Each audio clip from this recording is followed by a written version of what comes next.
Islam fixes a lot of the problems that men are currently facing. Yeah. The problems we're discussing on this show, Islam fixes all of them, right? That's the first thing about Islam. And I'm not a Muslim, right? If I had to choose a religion, I would, because I live in an Orthodox Christian country, I go to the Orthodox Christian church. I donate $20,000 a month to the church in the country I live in. The church in Romania is very powerful, and I like having church friends. So I give them a lot of money, right? So I would guess I'm an Orthodox Christian. But if I had to bet on one religion as if I were betting on the stock market for the future, you have to bet on Islam. Because Muslims are intolerant. And I'm not saying that disrespectfully. Because if you're tolerant of everything, then you stand for nothing. Yeah. Facts. Christians are so tolerant now. You don't believe it. They have gay pastors that I'm not even anti-gay. But if the book says don't have, like, what do you believe in now? If you're tolerant of everything, you stand for nothing. I can walk through London with a T-shirt saying Jesus is gay, and nothing will happen to me. If I did the same thing with the Islamic prophet, I'd be dead before I got to the end of the street. Boom.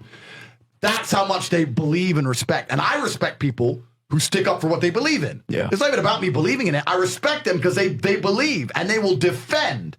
Muslims are the only people who will defend their religion. They will defend their beliefs. They refuse to be mocked. They refuse to be insulted. And I respect that about them. I respect that. That's an amazing thing about them, right?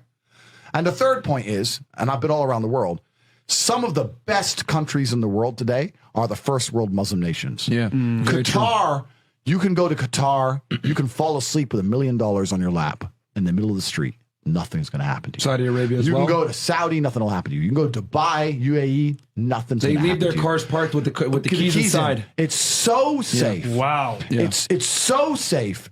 Women, everyone's married. Every woman obeys her husband. Every single woman has 4, 5, 6 kids.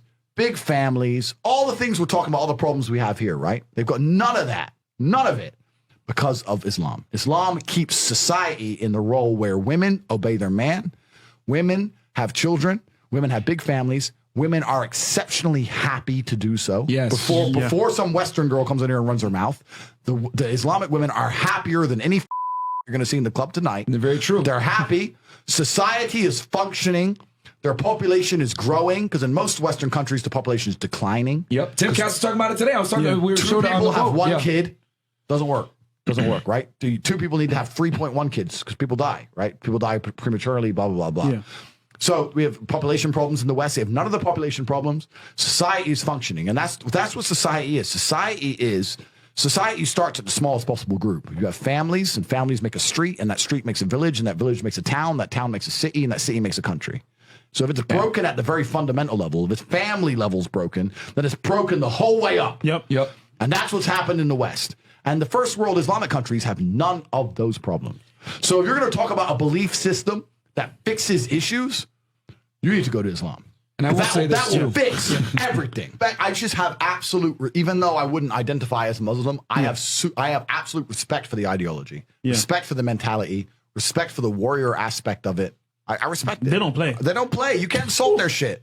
But you can insult the church all day. You can make fun of it. There's a show on Netflix about a gay Jesus. That's a joke, right? Ha, ha, ha. And what do the Christians do? Nothing. Yeah.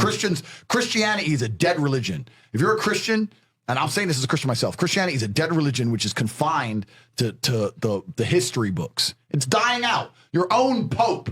The Pope goes up there and talks LGBTQ shit. That's crazy. It is over. You don't stand for anything. You don't believe in anything. You have no boundaries. You're walked on. You're mocked. The whole thing is a joke. Being a Christian now is nothing more than advertising you're a loser. It's a losing religion because you've lost to Islam.